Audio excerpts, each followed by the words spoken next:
to question our collective existence as a nation. This is a step too far. One nation bound in freedom, peace and unity. Nigeria, one nation, one people. This is a public service announcement brought to you by NTA.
This is Good Morning Nigeria. Time now to take a look at what the business report is saying. Minister of Budget and National Planning, Udoma, says the federal government is intensifying efforts at ensuring the ease of doing business in the country, and as such would welcome more foreign investment to build a sustainable economy. Let's find out more details with Joy Ozo. Hello and welcome to Business News. The federal government says it is willing to work with British authorities to stimulate more direct private sector investments in Nigeria. Minister of Budget and National Planning, Udoma, stated this when he received a delegation of British government officials led by the Secretary of State for International Development, Priti Sushi Patel, at a meeting in Abuja. Patel and her team are in Nigeria to have an on-the-spot appraisal of the situation in the northeast of the country to enable the British government decide on how to assist the Nigerian government in addressing the situation in the region, as well as other development initiatives. Acknowledging the various interventions by the British government in aid of the country's developmental challenges, the minister said that although Nigeria appreciates more foreign aid from the British government, it would be looking more in the area of investments from companies in that country. In a statement signed by a special advisor on media, Akpandem James, Mr. Udoma explained government's efforts towards ensuring ease of doing business and particularly mentioned the creation of industrial hubs in the 6 geopolitical zones of the country that will have all the basic infrastructural facilities required for manufacturing to thrive smoothly. The British authorities, he said, could help in encouraging manufacturers in the United Kingdom to outsource some of their productions to Nigeria and take advantage of the special economic zones. The minister said that the Nigerian government is committed to creating a successful economy, pointing out that the Economic Recovery and Growth Plan launched early this year is meant to serve as a vehicle to drive government's diversification policy. Patel assured that the British government will continue to stand shoulder to shoulder with Nigeria in addressing its humanitarian and developmental challenges, as Nigeria's success is Britain's success too. She said Nigeria is the 5th second largest financial aid program in the world, which shows the commitment of the British authorities in assisting the country's development efforts. She also spoke of continued efforts to work together to resolve the country's challenges in a more structured way. Meanwhile, as Muslims mark this year's Salah, NTA Business News visited some markets in the metropolis to feel the pulse of buyers and sellers. Regardless of the current economic situation in the country, some goods are better patronized this year than others. Sellers expressed mixed feelings on the level of patronage this season. Investigation, however, revealed that market activities decreased this Salah compared to previous celebrations. Most respondents say a decline in circulation of money in the country has not encouraged patronage from customers. The market has been very, very dull and poor. You can see by yourself, no movement. When they come in, they complain they don't have money. People have been coming, but unlike before, you know, like before, the money is there. People. Unlike last year, it was 250 mudu, millet. The beans was 400 naira. Now, the millet now is 300 naira, while the beans now is 600 naira. Like before, rice was 17,500, but it has reduced to 16,800, 16,500. The oil for this season increased. As at few weeks ago, it was like 12,000, 12,500, but for this Salah season, it is up to 13,000. We don't have the choice than to buy things this way, because if we don't buy things this way, there's nothing like, the Salah is not going to be enjoyable. While the prices of staples like rice, beans, and gari have remained relatively expensive, some others like vegetables and other perishables keeps fluctuating depending on the season. Because before we are selling tomato, small basket now, we are selling like 3.5. But now tomato is 1.5, it's 1.2. In the midst of the fluctuating prices, some individuals, especially Muslim faithful, were seen shopping for the Salah. Stock market extends 3-day losing streak as NSE All-Share Index dips by 0.35% to close at 35,504.62 basis points. We now bring you a graphic summary of latest closing figures on the floor of the Nigerian Stock Exchange.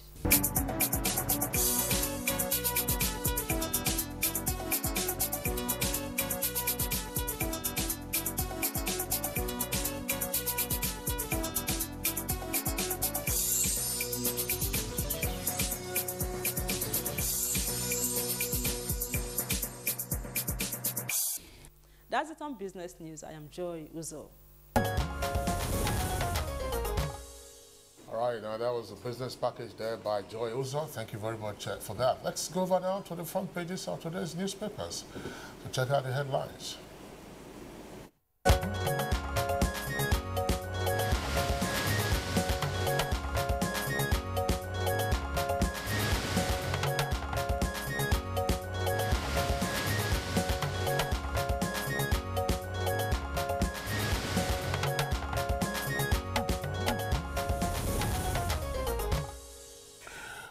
As always, Bayo Atoyebe is right here with us for today's edition of the review. Last day of the week, but first day of the month, but still, Baraka de Salah. Thank you very much, Kisley. Good morning and blessing. Should I answer? Because you just told me your ram escaped. Yes, the ram saw people sharpening knife. And of course, good morning, Baraka de Salah. I wish you a blessed Eid al-Kabir.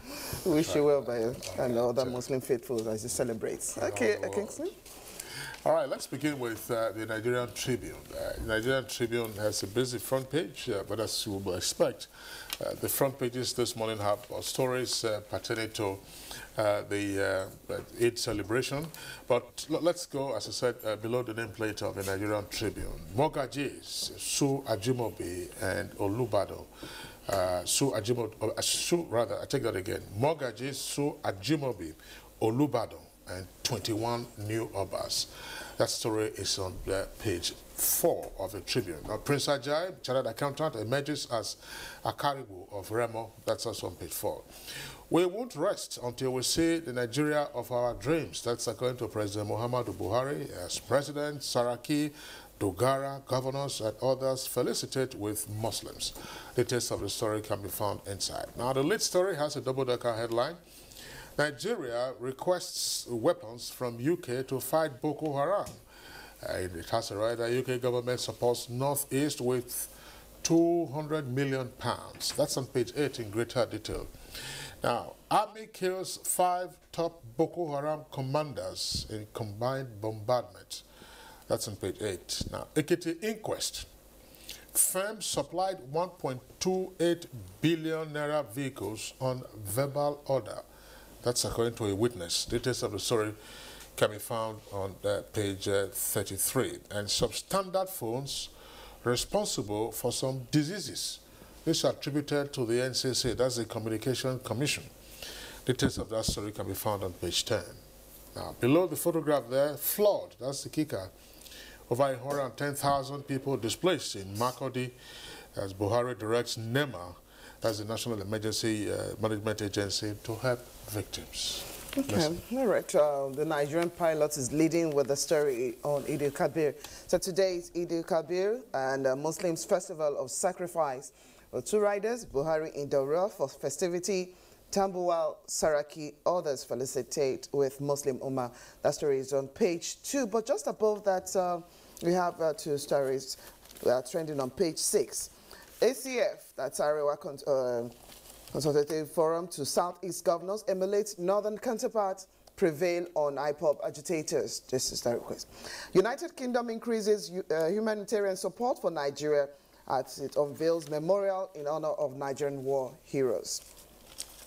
Just below the photograph on the front page of the Nigerian pilot, you have a story looking at United States probes Chinese oil firm over bribes paid to Nigerians. That story you find on page 13. Still in the news, on page 5, you have this stories. Cholera hits camp in Borno. Ethiopian government bids to take over Arik Air. Hate speeches. We don't have the power to arrest people. This is coming from the military. And on page 6 is just Nigerian entrepreneurs welcome U.S. congressional delegation. And for the Salah holiday, okay, those are some of the other features that you'll find. But quickly now to the Independence newspaper. Let's keep Nigeria together, President Buhari begs with a rider, orders immediate response to victims of Benue flood. That story starts right there but continues on page 4. And the photograph, well, this ram are not going to escape this people's grip. We have the Muslim faithful for Eid al-Kabir in Lagos on Thursday. And this other photograph is having this ram already having his own traffic congestion, even as they look forward to whatever the celebration is going to be for the ram. Okay. Boko Haram, 20,000 killed, 1.7 million displaced, 8.5 million need support. This is coming from UK ministers as they meet with some members here in the country. Hajj 2017, death toll of Nigerian pilgrims rises to 7. Starts right there but continues on page 5. Well, maybe you could call this next one some cherry news. Petrol price will fall in 4 months, says Kachuku, who is the Minister of Petroleum State. Okay, Bayo? Yes, today is Salah, and it's to mark Eid al-Kabir, the festival of sacrifice.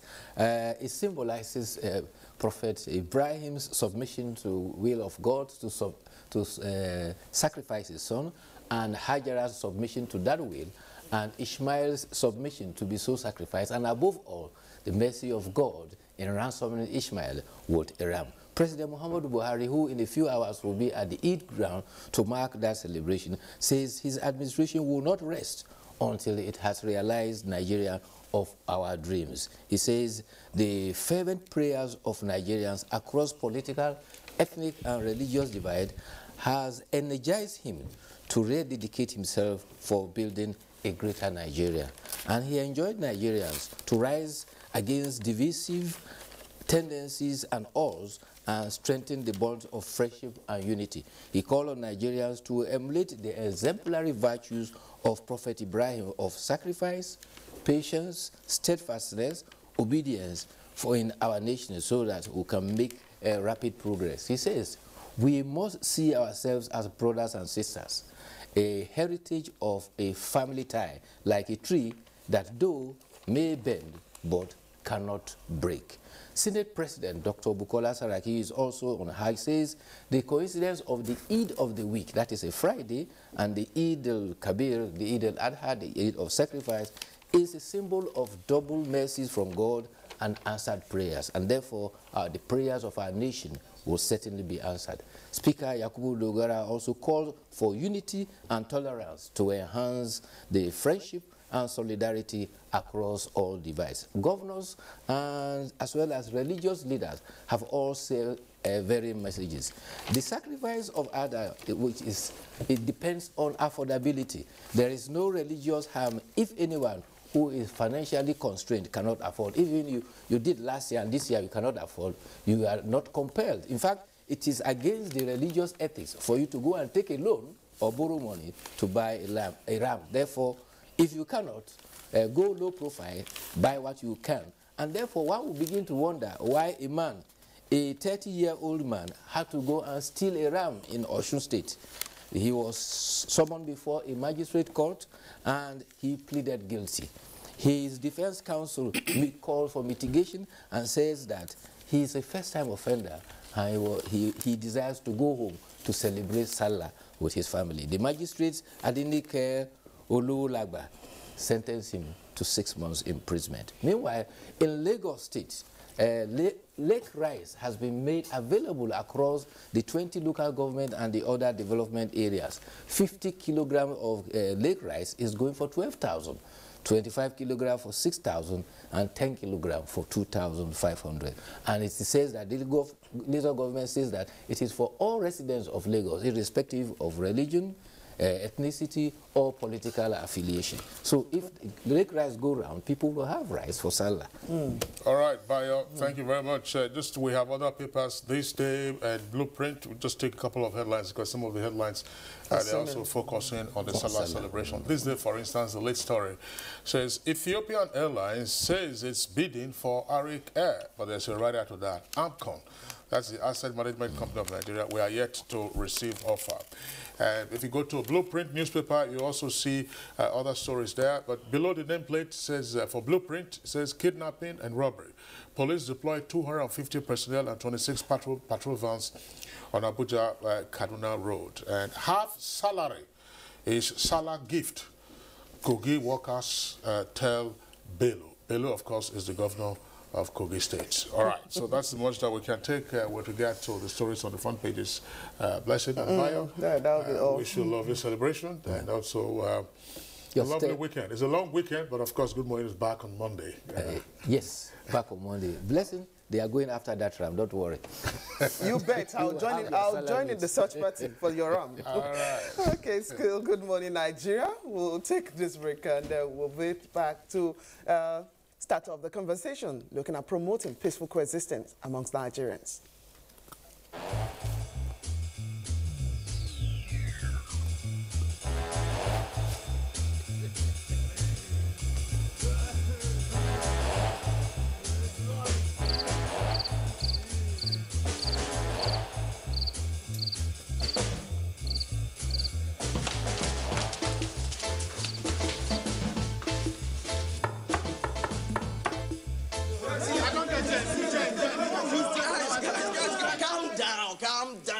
I'm downloading is on 95%. It's still on.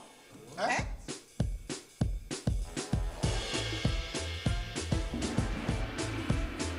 Introducing Airtel Unlimited Data Plans.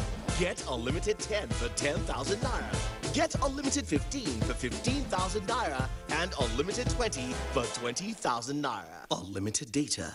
Unlimited you. Airtel, the smartphone network. What manner of man wakes up in the morning, eats breakfast, gets dressed, and goes out with the sole purpose of duping his clients? Where the dollar now? Make I check them now. Now why? Supposing if it is fake. They are everywhere. The bad apples who spoil the rest. They can shortchange you. They also swap your good currency and give you counterfeits. These people are criminal. They are the bad money changers, mostly on the roadsides. And they don't even get office address. Honesty means nothing to them. You know that happened like this. Where's my money? Watch Prophet John Bull this week and see how this rot manifests, even as you laugh like never before. Eh? Udo, come and separate us now. You're not a serious-minded fighter. By now, the don't tear person eye. Over and out. Brought to you by Glow. The largest data network. Glow Unlimited.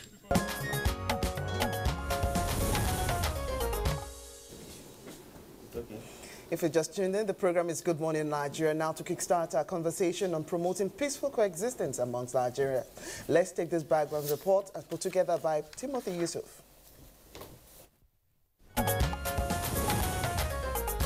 It is no longer news that Nigeria remains Africa's most populous country. High endowments in both minerals and human resources have also been an envy to the rest of the world.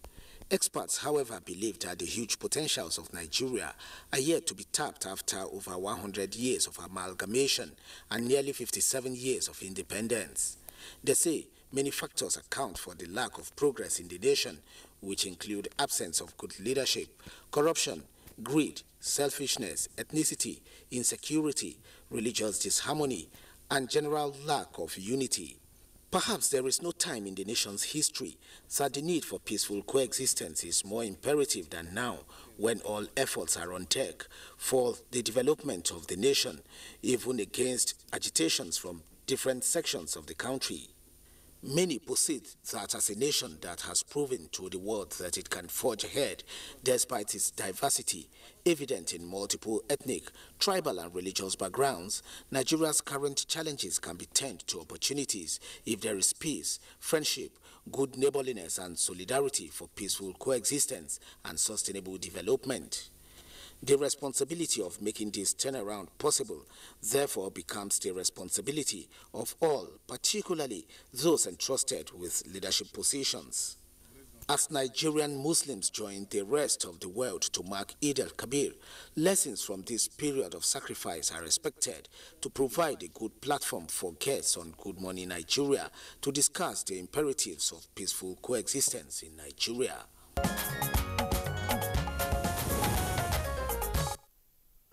All right, thank you very much there, Timothy Yusuf, for that background report. Now we have a guest with us to elaborate further on this issue. First, at this time, we'd like to welcome the Chief Imam of Area 8 Juma Mosque, Garki here in Abuja, the Federal Capital Territory, Imam Ilyasu Abdul Mumani.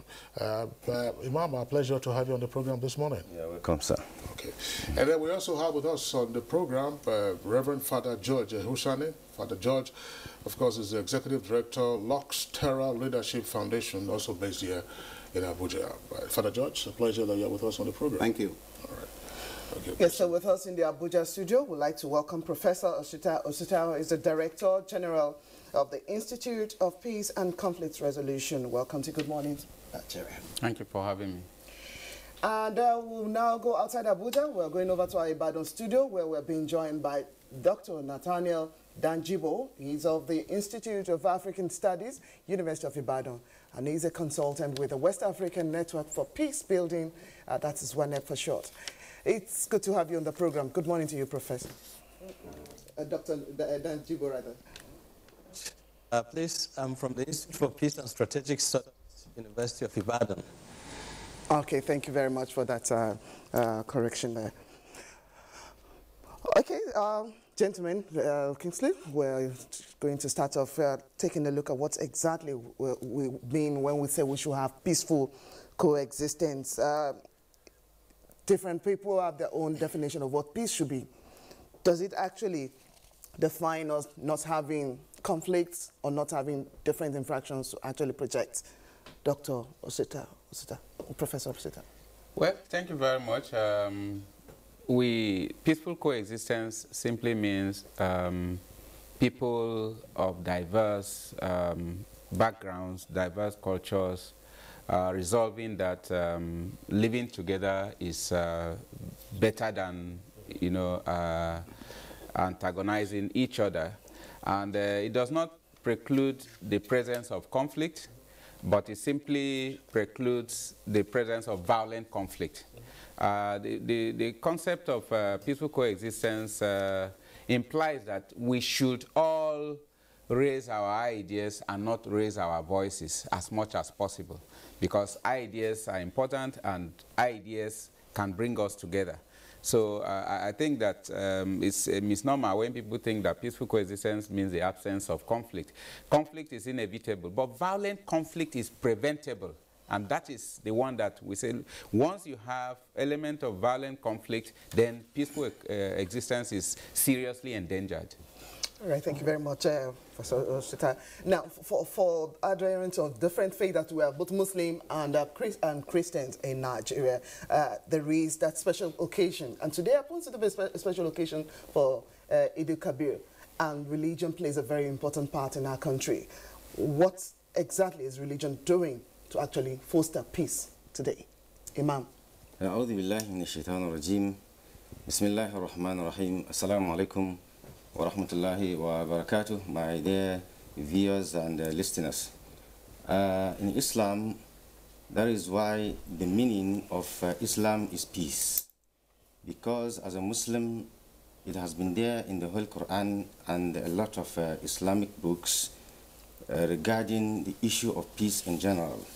Because our Prophet Muhammad sallallahu alaihi wasallam, he said that we should try to live with each other in peace.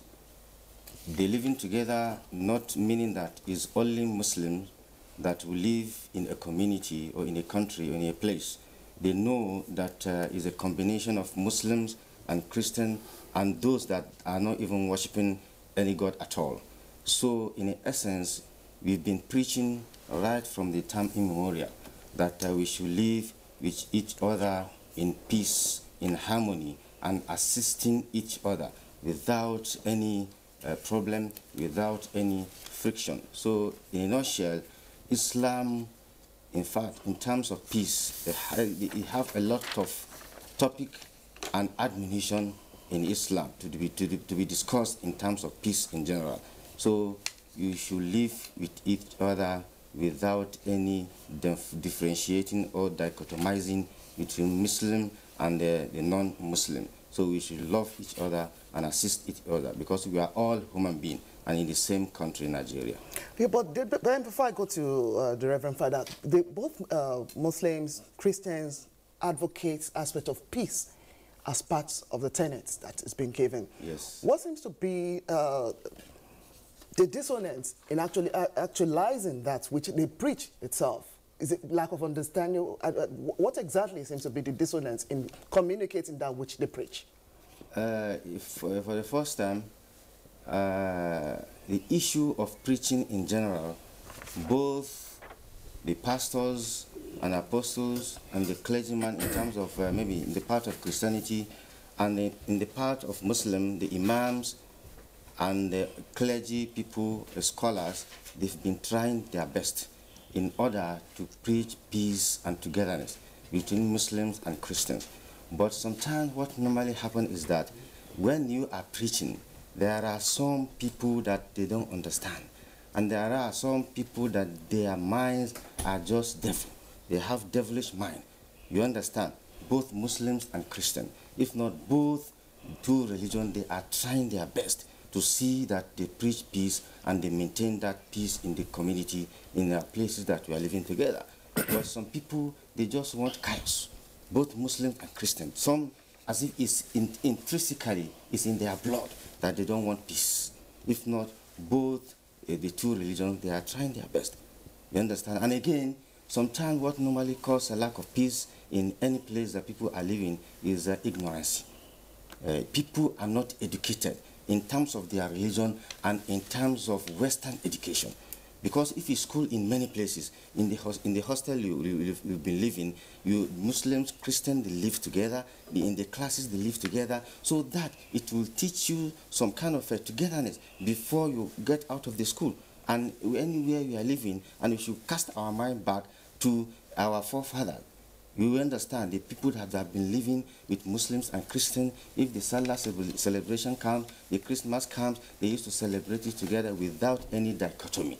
But why is it that our now is different? So we should try to intensify our preaching, particularly the imams, particularly the pastors, and again we should try to be, practicalizing it, not just ordinary preaching.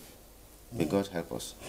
All right, Imam Ilyasu, thank you very much. Of course, you made a number of points, as well as Professor Oshita, borrowing from conflict theorists. I mean, says, look, peaceful coexistence doesn't mean the absence of conflict, but rather the absence of violent conflict. Father George, I'm coming to you now for this perspective, to get your perspective on this. Why has peaceful coexistence, as it were, remained a recurring topic of debate in Nigeria? I don't think that it is a mystery. I think we can understand why there is no peace in Nigeria. It is not on account of our different religions, because we know of many countries with diverse religions and atheists and believers who live peacefully together. It is not on account of our tribes, because we know of countries more diverse than ourselves in tribes, and ethnic groups that live peacefully together. But it has been a long-standing teaching of the Catholic Church that if you want peace, work for justice. If you want peace, work for justice. If you want peace, work for integrity, work for accountability. Where there is no integrity, Proverbs chapter 29 says that when the wicked rule, the people groan. When the unrighteous are in power, the people groan, they cry. Because when the unrighteous are in power, at any level, the consequences are that the people suffer. So it means when there is no justice, when there is no integrity, when there is no accountability, when there's widespread corruption, what we are seeing today as instability, we can link them directly to the successive generations of corrupt leaders in this country. You think about decayed infrastructures, you think about educational institutions that are destitute, you think about universities that are not well equipped, and so on. So you now have an army of young people all over the place, unemployment, widespread unemployment. You think of army of young people between the time 11 a.m. and 4 p.m. who are supposed to be in their offices. They are hanging around towns. So any provocation, it leads to violent conflict. So if you want peace, work for justice, work for even development. Do not isolate one part and promote another. Make sure that there is equity. Make sure that the dignity, the human dignity of everyone is recognized and upheld and promoted. When you do that, peace will ensue. Father George, who are the unrighteous? Any corrupt leader is unrighteous. Any leader that is not just is unrighteous. Any leader that does not take the common good imperative seriously is unrighteous. So all the complaints we have in this country about leadership, corruption, treasury looting, ethnic bigotry, nepotism, and so on and so forth, all those, they make for unrighteousness in leadership. And when you have those kind of things happening in leadership, then you cannot expect to have peace in the society. All right. Thank you very much, Father G. We will return to you later on in the course of the conversation. Let's go back again to our Ibadan Network studios, where we earlier introduced Dr. Dan Jibo of the Institute of Peace and Strategic Studies at the University of Ibadan. Dr. Jibo, of course, you've listened to the other guests. From your perspective, why is it that we keep returning to the subject matter of peaceful coexistence in Nigeria? Well, thank you very much. But I would like to say that people think that peace is given. Father George Ehusani should realize that right from the time that Jesus, in fact, prayed for the world and said, let there be peace, there hadn't been peace. So it's not a Nigerian problem. It's a global problem. But I agree with him on his analysis that if you remove social justice, then certainly you cannot find peace. It's not only in Nigeria. The world is in chaos. You just take a compass. Take a look. Is there any society in the world today that you can say is a peaceful society? There is not. And that's because once there is an absence of social justice, which the world is now known for, there cannot be peace. So I agree with his summary that if we need peace in this country, then we should really work for social justice.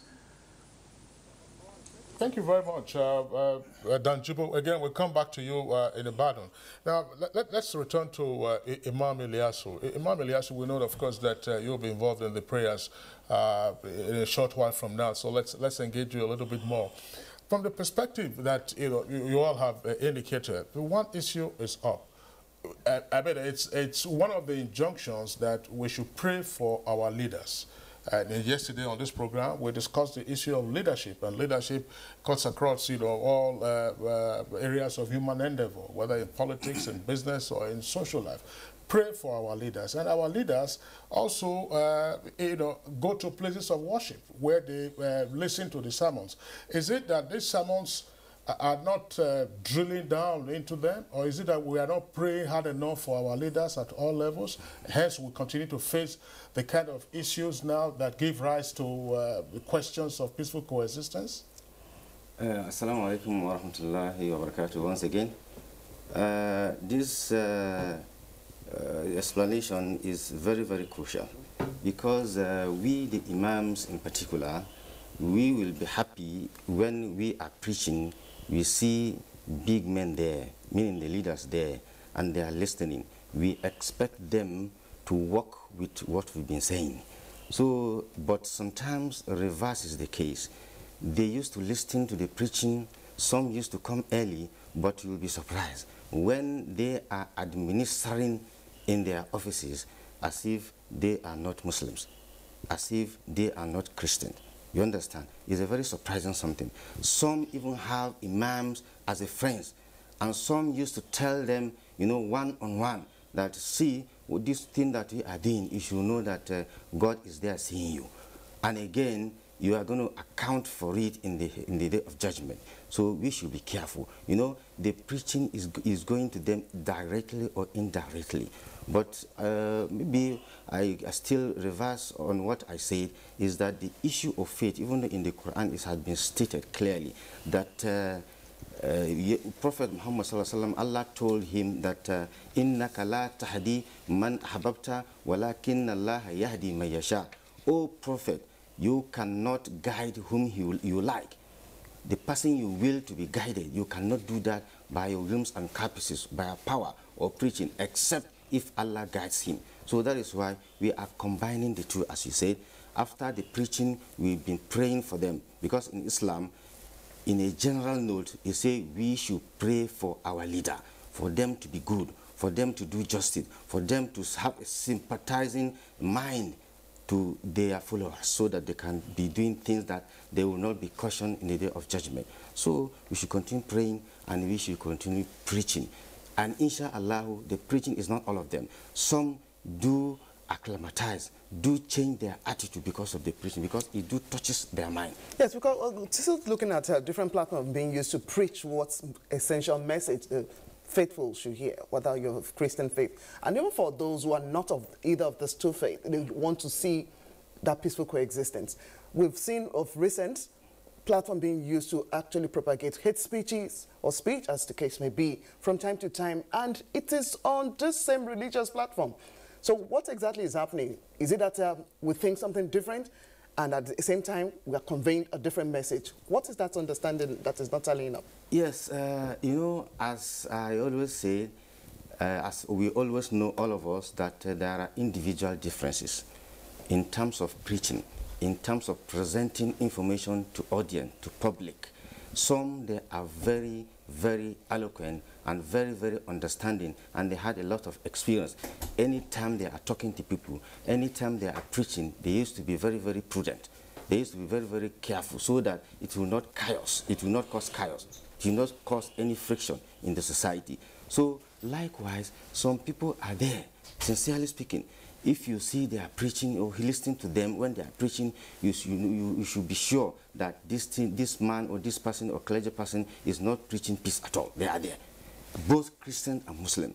And some are there, again, they are trying their best, even trying to calm down some of the clergy that maybe their mind is hot to see that you know, country is in chaos. You understand? So in a nutshell, what I'm saying is that there are individual differences. So if you, what I want to advise now generally is that both Muslims and Christian clergies, when they are preaching, they should also avoid hate speeches, because there is a way that you can preach. People will like you. In fact, sometimes, in most cases, there was a time you people invited me here. After going back home, within my area, one of the Christians, we were trying to buy something in the shop. He saw me, say, "Ah, Imam, I saw you. What you said about the issue of peace in Nigeria, may God bless you." Not a Muslim, he's a Christian. Because not that you are saying that for people to praise you. No, it's a general note. What God said, what our Prophet Muhammad said. Because the reason why we are saying that is that any Malam, any scholar, Islamic scholar at all, that is well talented and has the Islamic history, he should trace the history to the history of Prophet Muhammad. Sallallahu Alaihi Wasallam, the way he lived and stayed with the Jews and Christians, to the extent that because of generosity and liberality, some of the Christians or the Jews, or they tried to revert to Islam because of his character, because of good behavior. He do assist them and make, they used to do everything together. But in terms of religion aspect, worshipping, then they do segregate. But in terms of living, they are the same. All right, Imam Eliasu, thank you very much. Father George Hussein, let's get your perspective on this. Aren't we praying hard enough for our leaders, or are the sermons falling on deaf ears? Well, when you say aren't we praying, I would ask what quality of prayers? Because prayers are not simply noise making. I mean, there's a lot of noise making in this country. And prayers and moral integrity, they go together. You can't separate them. If you say people are praying and are praying very hard, and we are not seeing the effects, Jesus Christ says, by their fruits you shall know them. If we are not seeing the effect, it must mean that some of that noise making we call prayer may actually not be prayer. In the sense that you cannot say you are praying and there is somebody you have not forgiven and you are kneeling down to pray to the Father of us all. You cannot say you are praying and then, as we used to have in this country, there was a time in this country where some banks used to have serious casting and binding in the morning. Then when they get to the bank, they do some deals, some corrupt deals. I mean, that's, for me, it's not prayer. So let's locate it as to what is really prayer. It goes beyond just making words. It is lifting up of the heart and mind to God.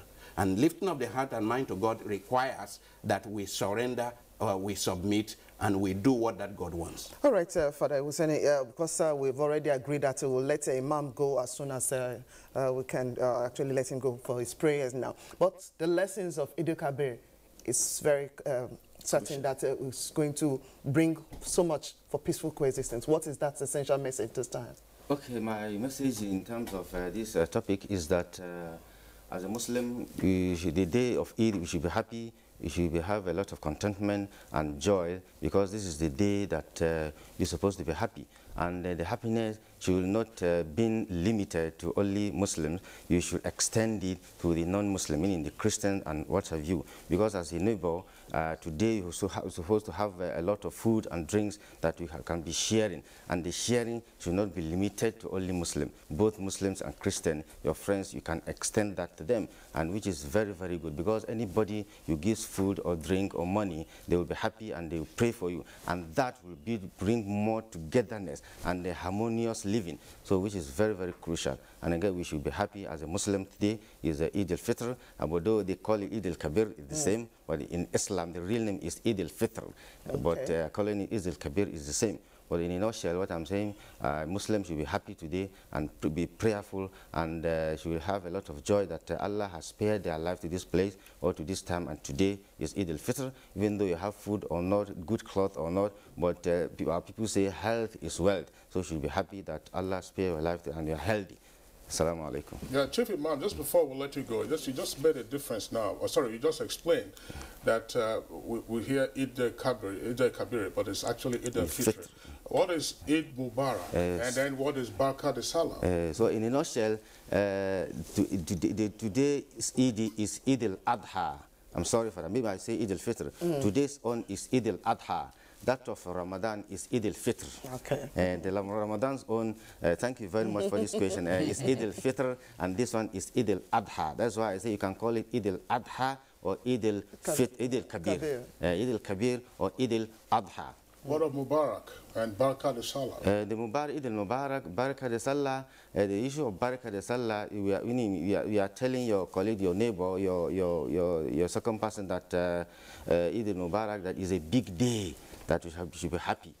So Mubarak is being happy? Yes. All right, so Chief Imam of Area 8 Juma Mosque here, in Garikil, the Federal Capital Territory, Imam Eliasu Abimomene, Eid Mubarak. Thank you, sir. Thank you. To you and all that. Thank you for being with us. We have a rush off now to join all the Muslim faithful for today's prayers. Thank you for being with us. All right, so let's continue our conversation with the other guest. Let's bring in again Professor Oshita. Professor Oshita, of course, I mean, you look at this sometimes from your own prison, but there is also sociology of religion and all kinds of things. Father George made a point along with the Chief Imam, whom we just signed off a moment ago, to say, look, the quotient of prayer, the quality of prayer, and the quality of sermonizing and the quality of listening and hearing, there appear to be deficiencies, and that's why we are probably where we are in terms of the fact that we don't have righteous leaders, you know, to guide us and therefore deal with the factors that precipitate questions about peaceful coexistence. Yeah, well, I mean, I agree with Father Ihusani's analysis. The points, if to be extended further, we can say that if you have a general leadership issue in the country, of course, you will also have to think about the processes and steps that throw up even the religious leaders that we have. Because when institutions are having problems, you do not pick and choose which ones will have the problem, because we are in the same context, we are in the same society. So that simply speaks to the fact that there are also religious leaders who are worse than those who are not having those platforms, and that brings a problem. So for me, religion ordinarily, undiluted, will equate, you know, peace, the way the Imam had said a moment ago. But preaching does not equate peace, because the preaching now is diluted with the personal idiosyncrasies and agendas of those who are preaching. If somebody, you know, went somewhere and something did not go right, he will come and preach about that one. But if he went there and he succeeded in doing a deal, like Father mentioned, well, he will come and preach nicely, even if the very thing that he's preaching about is one of the worst things that should happen in the environment. So I think that that's why some of us believe that law must regulate, you know, must temper preaching. In a society, the law checks, you know, the extremes, so that we can, you know, combine our submission to our Creator with, you know, the convenience of our social existence. And Father also had mentioned quite a number of things like justice, I mean, the equity, transparency, diversity management, you know, which really we don't do here. We just close our eyes to the fact that there are other people. Now, just to speak to what our colleague at the Ibadan Center said when he talked about, is there any peaceful society? I think there are peaceful societies. There are peaceful societies because peace is always relative. We are not talking about absolute peace. The fact that a society is peaceful does not mean that you won't have, you know, a few things here and there. That is utopian to think that, you know, you have absolute peace in any society. But there are societies that you have a measure of peace that is adequate for human society. We are not angels. You understand? So I think people just have to know that we have to keep working at it, but laws of the land must not close their eyes to some of the things happening because we think they are happening on the religious plane. They are happening on in a context or in a human interest that we think is so delicate that we should not touch. I am not one of those who believe that. Otherwise, people can use those platforms to say all kinds of things and endanger the society. I don't believe that people should have license because they are preachers of any kind of religion. All right, thank you very much, Professor Shita. I think we'll return to Ibadan now, where we still have Dr. Danjibo. Now, ours is a very multicultural society, and so are some other places in the world, and they've been able to actually have this peaceful coexistence in their own ways. Now, for so many, they are of the opinion that the lack of peaceful coexistence is also fueled by lack of understanding Nigeria's history or where we're coming from. In this cultural aspect of belief, norms, and other areas that have actually brought us together. Now, how much of a problem is our lack of understanding of where we're coming from, looking back in history of some of those things that have actually brought us together, even despite having a multicultural setting like ours? Well, it's good. We can have a multicultural society that where people can live, peacefully or coexist. Well, I would like to say that the failure of the state and the transference of the burden of responsibility to groups, whether they are ethnic, whether they are religious, whether they are association, actually brought about this. In time past, you heard, in 1919, there was a great poet, Israel Zangwele, that talked about the American society and in terms of multiculturalism. And he says America became a melting pot for all cultures to come and converge, and then people can still express themselves as Americans. Beyond that, we have other scholars who have come to say, well, it's true, but we have societies today in America that want to be identified by their cultures, whether they are Hispanics, whether they are Afro-Americans, whether they are Irish Americans. So people can live side by side with their cultures. But the problem with the Nigerian state is the fact that the Nigerian state had abdicated its own responsibility to its own citizens. There is no longer social contract. People don't see themselves first as Nigerians. People see themselves or define themselves first from their ethnic cleavages, from their religious cleavages, because it is the religious cleavages, it is the ethnic cleavages that give them succor.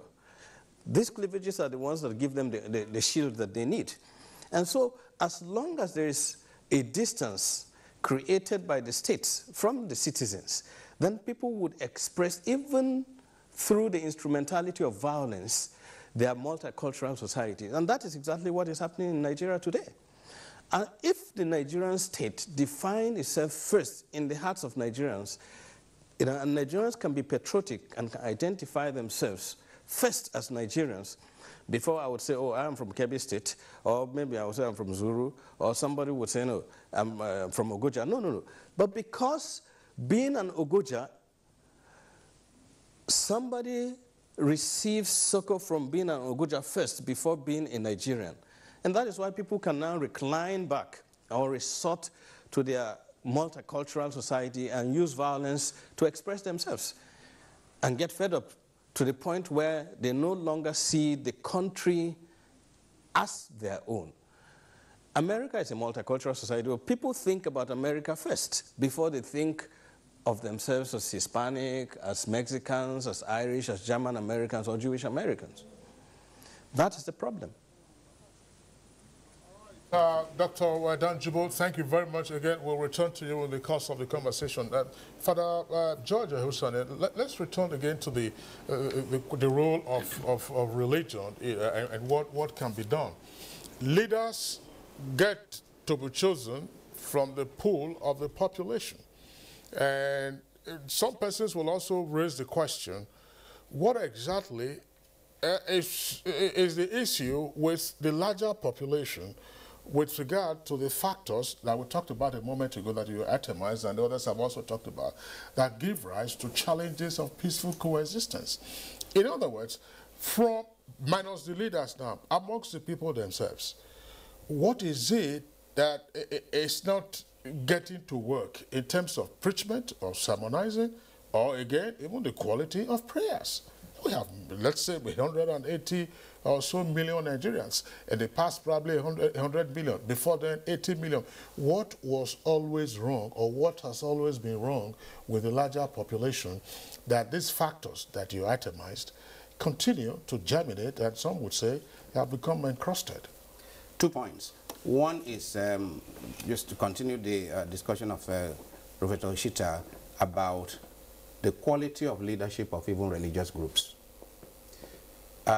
He says, and I agree, that there should be an interface between the laws of the land, the right to freedom of association and freedom of religion. There should be an interface between that and the content, the quality of persons that preach, and the content of preaching. There should be an interface. The right to freedom of expression and freedom of speech is not absolute. The right to freedom of association is not absolute to the extent that you begin to hurt others who have the same kind of freedom. Our freedom ends where the rights of others, our rights end where the rights of others begin. Therefore, we are having a situation in this country where just anyone can mount the pulpit and be a preacher and gather people. And the imam that left said that, oh, the reason is that you have differences in people. No, it's not supposed to be left to the differences in people. There are supposed to be standards. There are supposed to be standards, intra-standards within each religion, and standards set by government. Now, if you open your mouth and make hate speech, the next moment you should be arrested. Absolutely. If you are preaching the kind of thing that can divide people and cause conflict, the next moment you should be locked up. So it's not about differences between persons. It's about the rule of law, and it's about sanctions. But when you have a situation where, I mean, many people are too slow to accept that there is something called state failure. But okay, no, people in power don't like to hear about state failure, but dysfunctional states. When you have a largely dysfunctional state, then, like Professor Shita said, all segments of the population, all segments of the society will be affected, because if they are religious leaders within the context of a dysfunctional society. If they are teachers and so on, they are teachers within the context of a dysfunctional society. So we are saying that there are certain structures that should be in place and be running reasonably well if we need peace to emerge. And that in spite of the preachments, in spite of the ideals of the various religions, human beings behave in a particular pattern. That's why they say in war there is no morality. Now, we are living through, and we have been living through this for decades, we are living through situations that are a moral equivalence of war. I mean, Nigerians have been living through a situation of a moral equivalence of war. And in war, there is no morality, they say. So what is happening is that we are having people, it's like dog eat dog. We are having all kinds of cleavage. Dr. Danjibo said that, you know, when state abdicates its responsibility, non-state actors come to the center stage. So right now, the powerful people on the grassroots level are the non-state actors. So you now have this ethnic association, this tribal association, and why are they powerful? The reason is that if I am in Wuse Market and I cry in English, I am not likely to quickly get help. But if I cry in my local language, the person who understands my local language in that area will run to the place and help me. Meaning, if I cry in Nigeria language, now I don't get help. But if I cry in my local ethnic language, I get help quickly. That's the reason why people are returning to primitive ethnic cleavages. So we need to get the state to work. And it is not just the responsibility of the people who are in power today. It is the responsibility of all of us to do what we must for our own interest. It is in our enlightened self-interest to do what we must do to work against corruption, to work for integrity, to work for transparency and accountability, so that the state will work, to work towards an end to impunity, including executive lawlessness. I mean, I see in this country that leaders are driving on the road with a motorcade at a time sometimes when there's fuel shortage, and you have thousands of cars queuing up for fuel. Then you see 20, 30 cars burning fuel to take one leader to the airport. Now, that is executive lawlessness. And then, not only that, they chase people out of the road. I mean, you are leader of people, and your people are queuing up because you could not control traffic. You could not regulate traffic sufficiently so that there is free movement. Then you come and knock them off so that you can pass. Now, all these are dysfunctional structures that we must work on if peace is to result. So I end with what I said. If you want peace, work for justice, work for equity, work for integrity. I was just wondering on the basis, part of what Father George just said now, that what you find with convoys and all of that, where you see these places elsewhere, Nigeria again, this is the familiar phrase we use, international best practices, XYZ, even in places where people are protesting and they're having to engage with this law enforcement agents, you don't find them using horse whips. Is it possible for us, to legislate against, the use of horse whips, the so-called koboko, by some of these pilot vehicles and their official gas? Is it possible? I mean, this is just, by the way, as we say in law, it's an obiter. Well, let's return to Professor Oshita. Father George says, look, we've been living in a moral equivalence of war. And war connotes all kinds of things, but still there are rules of armed conflict. So what is our responsibility to get ourselves out of this state of virtual war that we have, as it were, put ourselves in? Well, it's getting to this stage, as Father has mentioned, it has taken us many years to get here. And often people don't see the things that matter until they explode. Again, it speaks to our sense of early warning signs and whether we know that something is going to go wrong and predict that it will go wrong and then do things to, intervening things to stop what is happening. For me, I think that we just need, to reconfigure, our society in a way that helps us, to be able to check a number of things. The rule of law would help to a large extent because law is a mediator when it comes to issues of faith. It's a mediator with the society. And of course, we know that in history, faith and reason are not always working together. We often say that when you are in a room, when faith enters room, reason passes through the window.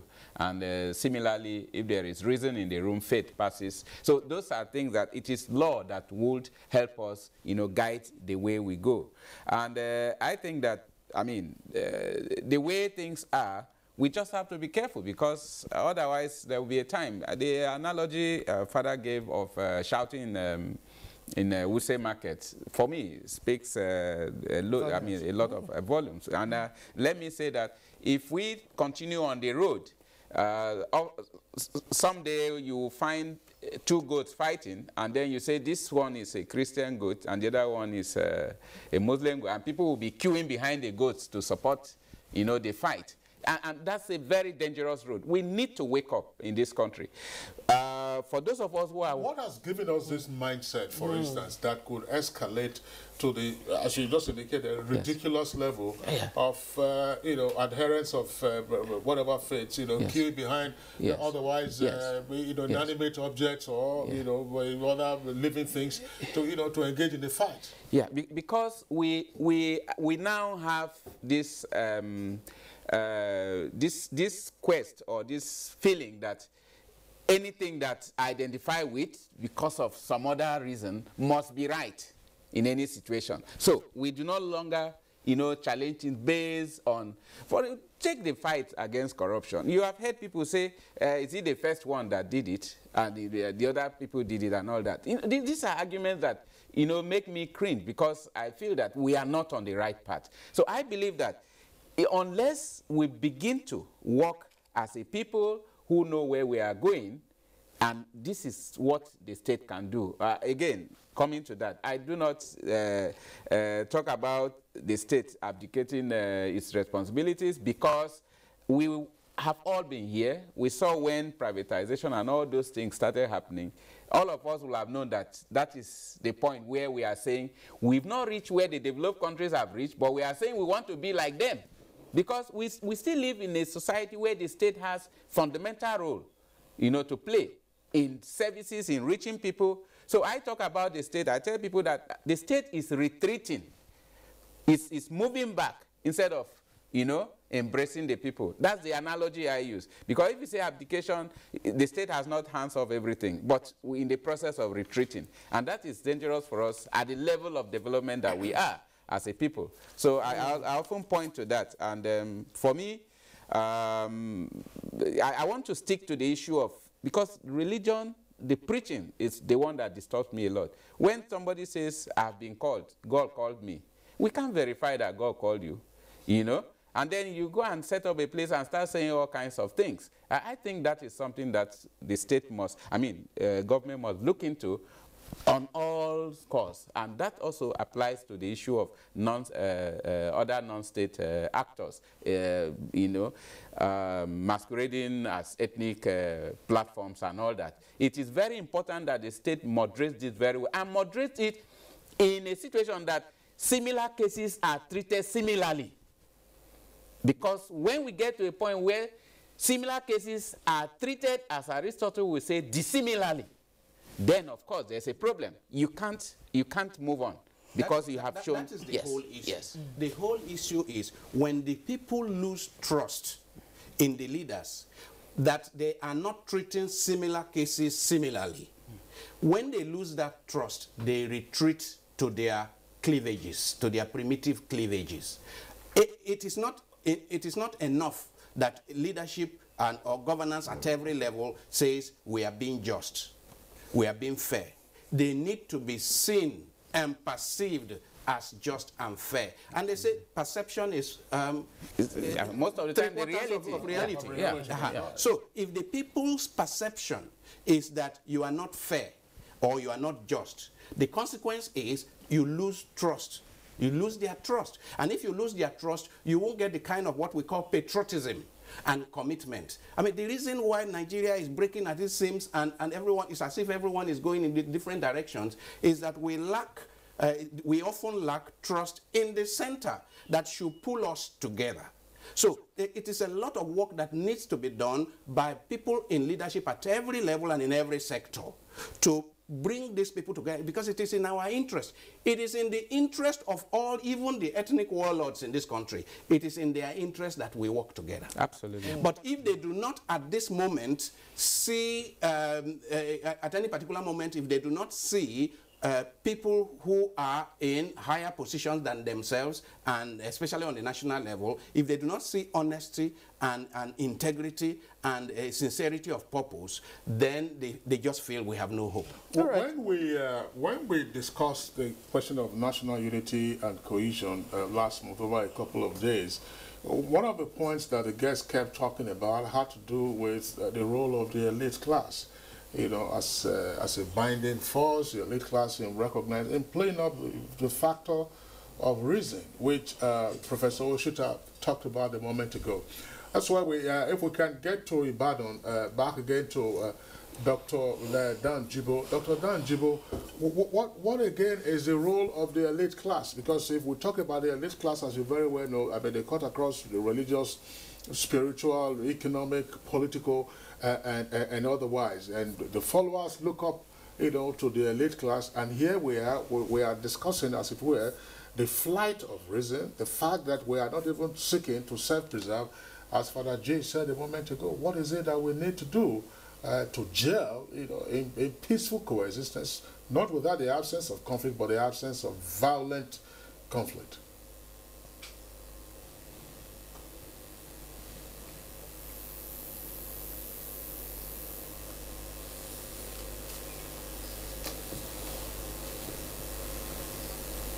To say that coming from the religious background, what you find today is so much of deception.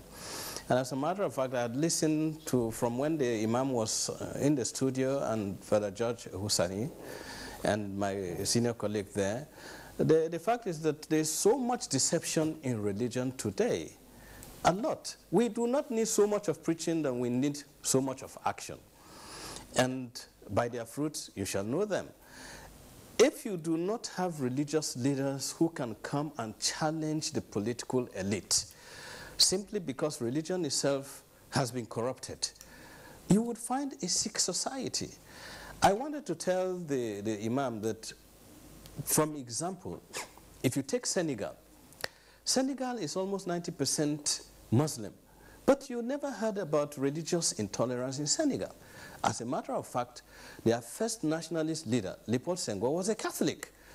A tiny minority embedded in a Muslim country. But how did Islam get to Senegal?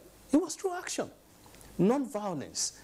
And today Senegal has remained a model. So what is the problem with Nigeria? Again, we talked about the quality of prayers. Yes, the quality of prayer, ipso facto, would depend on the leadership itself that is in religion. And what are the kinds of leaders that you find? It is very clear about what St. Augustine talks about religious leadership. What we find today are leaders, religious leaders, for example, who say they are shepherds, but who now destroy the sheep after taking the milk, slaughter the sheep, eat the meat, and then get fat. That is not the kind of quality of leaders that we find that we need in religion. Augustine says you need the quality of leadership when you look at a leader, a religious leader who is a true shepherd. A true shepherd is like a true Fulani who would migrate from Niger Republic to Nigeria to take care of their sheep. They grow thinner while the cows and the sheep grow fatter. But if you take, just take a variant, look at the religious leaders today and ask yourself whether they are actually growing thinner and their sheep are growing fatter. No, the inverse is the case. The religious leaders are growing fatter and then the sheep is growing thinner. That would make a society become very sick. Second, faith and religion, faith and reason, from the times of scholastics, go hand in hand. You know, it is today we're talking about faith, seeking understanding. The understanding is rationality, which is reason. That I do not just blindly follow faith without asking questions. That is where reason comes in. The scholastic have already gone over that faith and reasons can go together. You ask, why do I have to believe what somebody else has told me to believe? That is reason. Again, both Augustine and Aquinas have actually said that, in fact, if you do not even have to pray, work toward removing bad leaders. I think we have prayed enough for leaders in these countries. Have we not prayed enough? But have we worked toward removing bad leaders? That is the question we should be asking. But have we had leaders who have gone to the church, to the mosque, to pray for their own faithful or for their own followers? I've not seen. But because of the corruption of religion itself, anytime there is election, the political elite would know where to visit. They visit the churches, they visit the mosques, and they are well received. And then when they pump in money to the churches and the mosque without asking questions, the churches and the mosque also receive. And that is where the problem is. So you cannot have a vibrant and a truthful or a forthright political elite where religion itself is sick. I cannot agree better. Okay. I can agree better with him that religion plays a critical sanitizing role in society. For me, the evidence that a people's external ritual practice is really religious. And when I say religious, I actually mean godly. The evidence is that they will have purity of heart, they will have gentleness of spirit, they will have calmness of soul. Nigerians are praying and doing crusades and doing vigils, but they are about the most agitated people I have ever met. I've traveled quite a bit. But our people are so agitated. Look at how we drive in traffic. I mean, clearly there is a major mental, psychological disorder in the average Nigerian when you see how we drive. And it does not reflect a religious, a godly person. But let's come back to where Dr. Danjibo rested his issue about faith and reason. I object to what Professor Shisa said about when religion enters a room, reason disappears. Because when faith enters a religion, because we define, in the Catholic tradition, we define theology as faith seeking understanding. Faith, and like Dr. Danjibo says, seeking understanding is reason. Otherwise, it means you will just take whatever somebody says. So faith seeking understanding is theology. And as you know, I am a Catholic, and I spent 4 years doing philosophy. What is philosophy? I spent 4 years studying Socrates and Aristotle and Epicurus and so on and so forth, studying them, and that is delving into reason so as to use it to understand my faith. And I spent, after my first degree, I spent several years doing tertiary studies. So it is reason. Now, but he talked also about the widespread deception, the quality of religious leadership. There needs to be a sanitizing process ad intra and ad extra. Ad intra, by which I mean religious organizations and institutions must set standards for people who emerge or who claim to be leaders, who have the right to gather people and preach. That is a sacred responsibility, and not just anyone should be able to mount the pulpit. Religious institutions within themselves, government cannot do that. Within themselves, government can arrest anyone who crosses the red line. But religious institutions should even preempt that by setting standards so that we can have higher quality of leaders. Finally, on the level of the population itself, there is widespread slothfulness.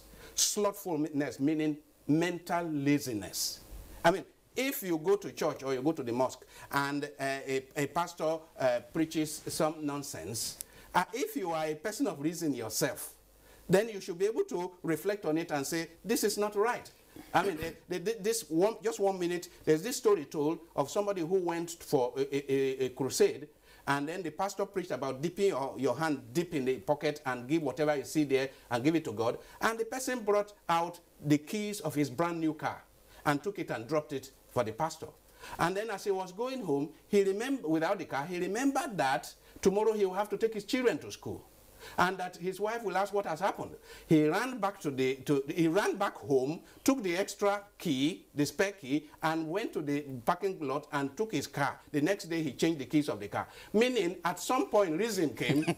And that's exactly the point I was making. You have now given an example that has he's a foolish man. He's a foolish man. Okay, now there are reactions. Sorry, Professor Oshita. There are reactions also from our viewers. We've kept the tweets. We've not read them because of the comments that the guests were making. Let's take those tweets very quickly now. After that, we'll take a short break and then we'll return. Festus Akimboyewa has this tweet. All right, now government should invest in coexistence projects that will bring together major ethnic groups and promote the value of reconciliation and trust in Nigeria.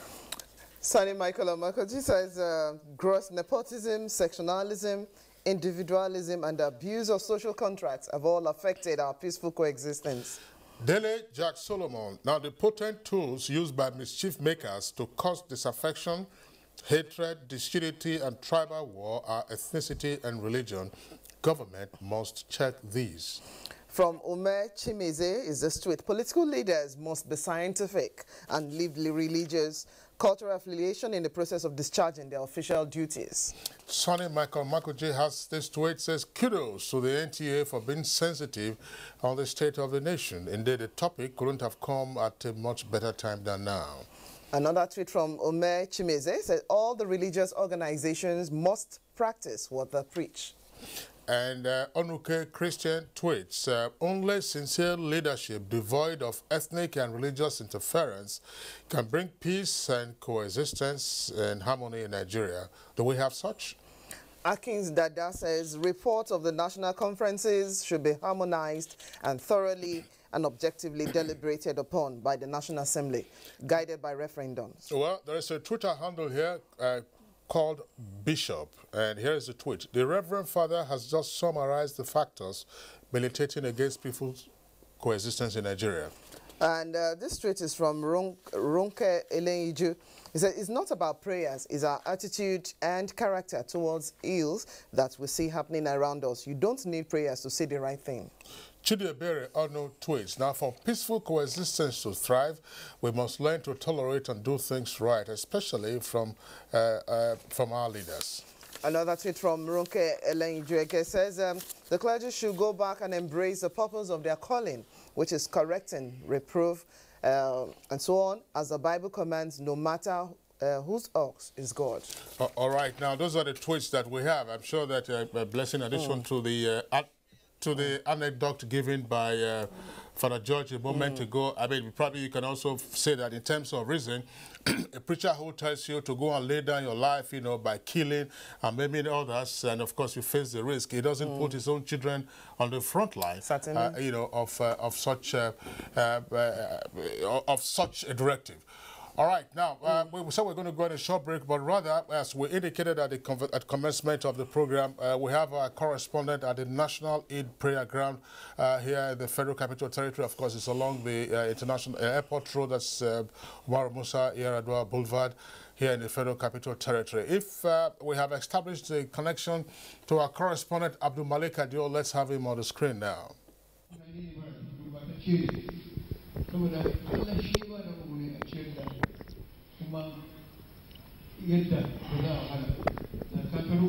Hello and thanks for joining us from the studio. We're here live at the National Eid Prayer Ground, Abuja, where Muslim faithful in the nation's capital city have converged to observe the 2 Rakat prayer to commemorate the 1438 after Hijrah Eid al-Kabir celebration. I beg your pardon. Today is the 10th of Zulhijjah in the Islamic calendar, which signifies the slaughtering of the ram as a sacrifice made by Prophet Ibrahim. As you can see behind me are gaily dressed Muslims here to observe the 2 Rakat prayer and a heavy presence of security personnel. Earlier, I was able to have a conversation with the police commissioner, FCT, Musa Kimo, and he gave us assurance that, you know, this place is very much secured and you have a lot of security personnel that cut across, you know, road safety and even the Nigerian police force all present here. Aside that, the mood is very much reflective of the season, and as you can see, gaily dressed Muslims, top government officials, and even diplomats here present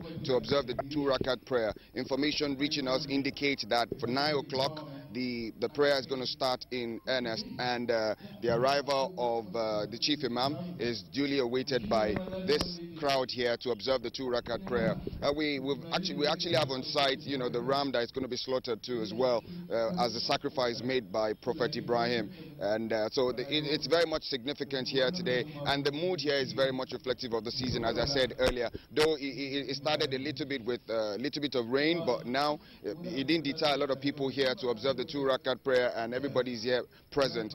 You should know that today is very much significant because in the span of 2 days, we're going to be having 3 khutbahs. Yesterday, the night of the Zulhijjah, which was Arafat Day, and there was an khutbah yesterday, and today, which is the 10th of the Zulhijjah, and the Eid al-Kabir celebration, obviously, and there's going to be, you know, a khutbah this morning by the chief imam. At the same time, Friday, which is going to be the Friday prayer at the mosque, there's going to be an khutbah too. So we hope to have conversation with the chief imam when he's on site to let him share more light on the significance of today and the importance of having 3 khutbahs in the span of 2 days. Well, that's the situation here at the National Eid Prayer Ground in the nation's capital city. We hope to give you more update later.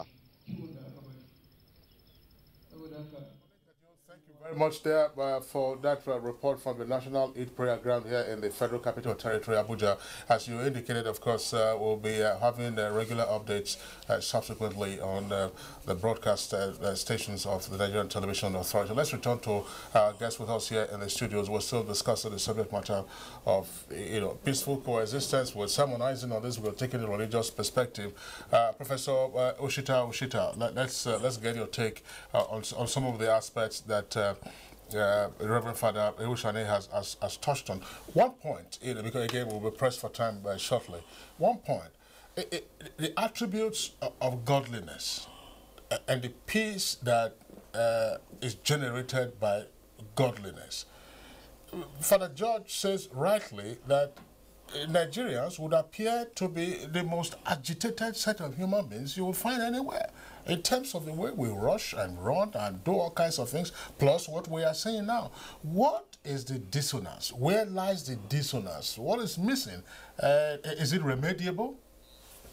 Well, basically, as a direct response to what you have asked, for me, I have always described this in terms of how inauthentic we are. There is the dissonance you're referring to simply, points to being authentic and being inauthentic in split seconds.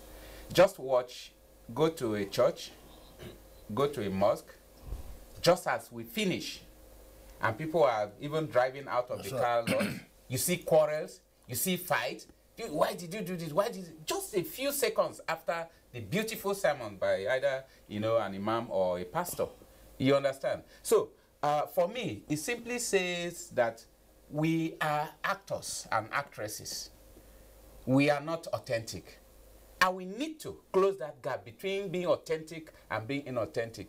And I think that it is the environment that is making us, perpetuate that split personality in, quick succession. What is wrong with the environment? The environment is, Father has mentioned quite a number of things from the beginning. The issues of people, a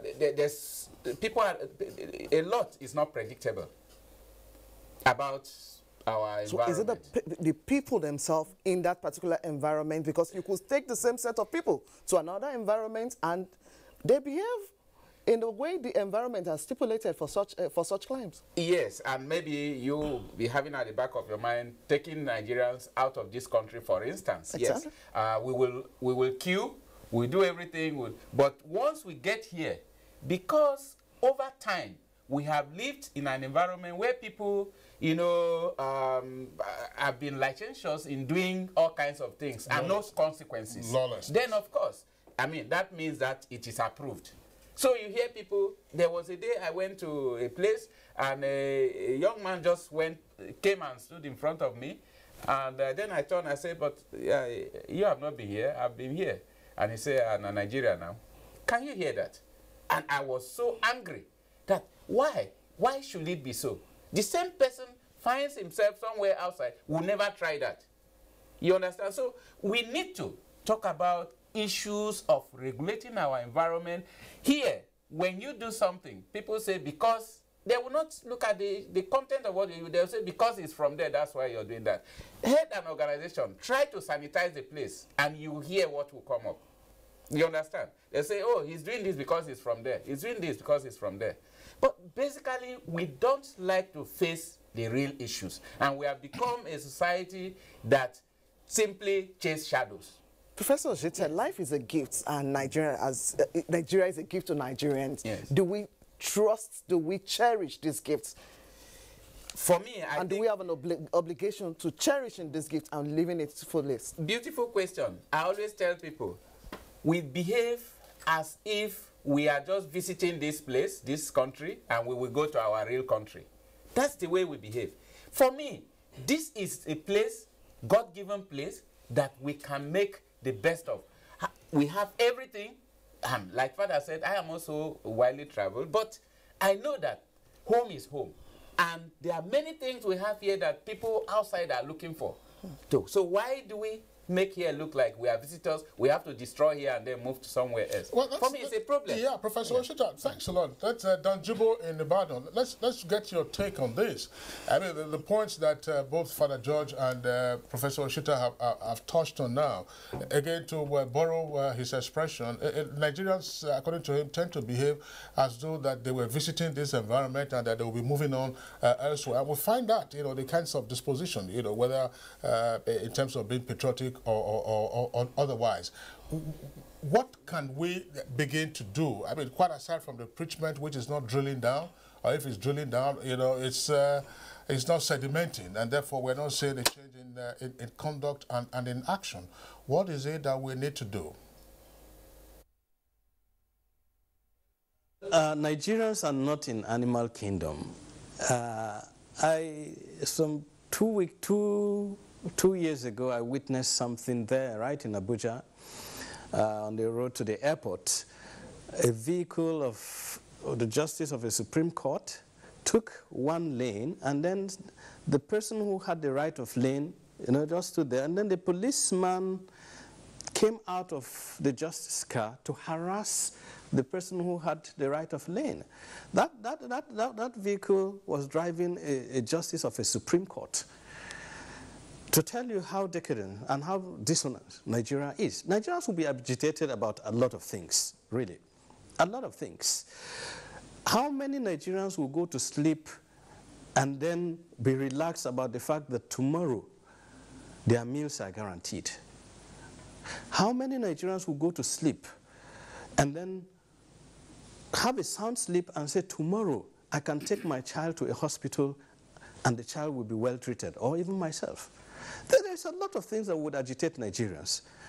You know, there's a lot of things. So the war against indiscipline that they had in 1983-84, if you come to Ibadan, right in front of Elele to the Polytechnic, you still find students queuing, a very long queue. Right inside the University of Ibadan, you still see that culture. So it begins with discipline. But then that discipline would start from the leadership. Because if a justice of the Supreme Court will violate the rules of the land simply because he wanted convenience, and then every other person would have queued behind him driving. And that is what we found. Father Husani talked about, you know, the VIPs who are driving. Don't you see Nigerians? And I think some of us actually are also guilty of that. You know, as soon as the convoy passes, several Nigerians will follow suit. So it is where you want Nigerians to be that they would be. It didn't suggest that Nigerians are actually in the state of nature. Nigerians are reasonable and passionate people. And I think if you institute discipline, Nigerians will well abide by discipline. But if there is indiscipline expressed right from leadership and the elite, then Nigerians will be agitated. That is exactly what we are finding in the society today. All right. Nigerians have the mind to be disciplined, and I know that they are very cultured and disciplined people, and that is why when you take the Nigerian army, they take the best medals for international peacekeeping operation. The police will take the best medals. You know, they're well behaved in international operations. So why is it that they can't do the same here in Nigeria? The structure and the system, simple. So until we redefine the structure and the system, then Nigerians can express themselves as disciplined people, and that should start from the leadership and from the elite. All right, that's Dr. Nathaniel Danjibo, who is of the Institute of Peace and Strategic Studies at the University of Ibadan. He joined us from our Ibadan Network studios. Dr. Danjibo, thank you very much there for your comments. Thank you, sir. Okay, let's, for the judge, I mean, this is the last comment we'll be taking from you. Earlier again, we returned to the factors that drive, you know, issues that then lead to questions about peaceful coexistence: greed, corruption. The Holy Book teaches, "Love thy neighbor as thyself." You know, do unto others as you will be done by. This message goes into one ear and then leaves the other, you know, for us to say that one individual will say, hey, listen, there are 2 teacups, 2 tea mugs here, or coffee mugs. I will have both, and my stomach can take only so much. Well, I mean, Dr. Danjibo was being nice to all of us when he says that Nigerians are not in the state of nature and that we are very disciplined people. I thank him for being so nice.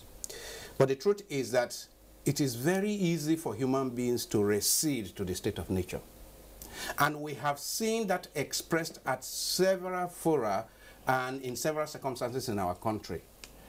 The primitive accumulation that we see expressed in all the monumental amounts of money we hear allegedly stolen in this country, what is that if not the state of nature?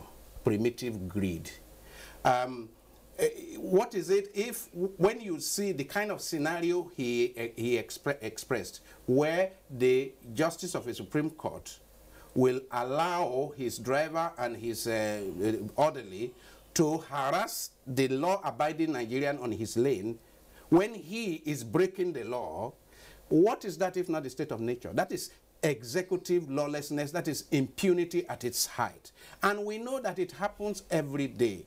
Now, so the challenge we have is that of rebuilding our country. and rebuilding our country at several levels. I mean, it's a multi-strategy approach we have to take. The law is number one. I always react to this whole blaming of religious institutions for lack of order in this society. It is not the responsibility of churches to set boundaries, red lines that people cannot cross. It is the responsibility of the law. What we do in church is to persuade people. It is the government that has the power of coercion and sanctions. So it is the one that has the power of sanctions and coercion that we should hold primarily responsible for the lack of rule of law and for impunity in this country. And like Dan Jibo says, it has to begin from leadership. Every society that has changed significantly, it is on account of a leader coming and say, thus far and no more. You can't do that here.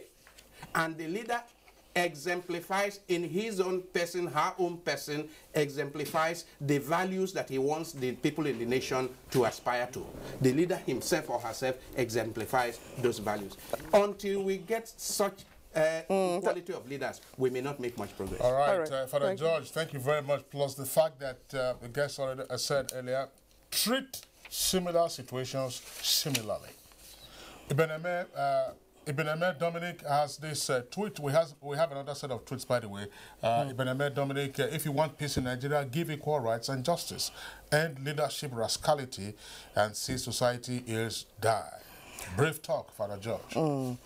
Nathaniel Shock says our religious leaders don't preach peace but prosperity, and they now live the life of a celebrity kind of lifestyle. They even have bodyguards. Shani, Michael Amakoji again. And some people are living in abject poverty, but some opportunists are enjoying our collective wealth. How can there be peace? From Ayo Joshua is a street. Father George is correct. We need to work towards building high standards and disposing backward norms for things to get better. And then we have this from Ihinade Paul, in the words of Patrick Obahiagbon. The peaceful coexistence in Nigeria is shattered, tattered, and tattooed. It has to first be practiced by our religious leaders. Well, of course, he did say remember, it's a shattered, battered, tattered, and tattooed. Tattooed, that's right. They would say that they had some staccato way of saying it on that occasion. This is less staccato. Idris Shaku, that's the one. Take that. Okay, Idris Shaku has a tweet at Professor Shita, I give it to you. Thank you for your input. May God continue to bless Nigeria. Amen. Barka de Salah. Shia Neze sang, it's a sad paradox that religion meant to propagate peace is rather used as a tool that fans the embers of disunity. Another tweet from Ayo Joshua. It says that we all need to work together to make this country better. We need to let go of hurt, ego, sentiments to make things better. And then we have this from Oko Ofoboche. It says the National Assembly should go to constituents for agitation of regions, states, and local governments to be scored in percentage so that Nigerians see the choice that's more. Ihana Tufe Solomon says, I agree with Father Hussaini, there is no justice and equity in the state system, and so the ethnic leaders exploit the loopholes. Eziye Carlo says national structures require sincere adjustment in the spirit of equity, and good leadership will emerge. Solomon Buba has this, it's only true religion practice that will take us to greater heights. Thank you very much. This is from Metro. It says, good morning, Nigeria is simply fantastic. From Fagbeja, Feyisara says, peaceful coexistence will thrive if oneness is embraced, no tribalism, no ethnicity biased, and we will learn to tolerate and accommodate ourselves. Stanley has this tweet, any preacher or any religion that promotes killing as their integral role should be banned. Yeah, those are the tweets that have come. But just on a lighter note, what we looked at, we'd like to thank our guests here in the studio. We'd like to appreciate Reverend Father George Hussaini, Parish Priest, also is the Executive Director of Luxterra Leadership Foundation here in Abuja. Thank you very much for coming on the program this morning. We'd also like to appreciate Professor Shita Shita, Director General of the Institute of Peace and Conflict Resolution. Thank you very much for coming on the program. Thank you. We'll still have some messages. We'll be right back after this break. From 1967 to 1970, Nigeria went through a horrifying civil war. It didn't matter who was wrong or right. Everybody suffered. Those who fought that war say it should never happen again. So a lot of people will say, but you were leading the first one. Yes, I led the first one. I don't think a second one is necessary. We should have learned from that first one. Otherwise, the dead would have been to no avail. It would all have been in vain. The words of our elders are full of wisdom. This is a public service announcement brought to you by NTA. Look, it is not the faith, it is clean. Because the pastor prayed that, try God. You won't get it 10 times over. I can see a lot of signals here. Are you Vous Almighty? Okay. Are you Mr. Lover? No. Okay. Are you Mega Connect? Okay. Are you click on that?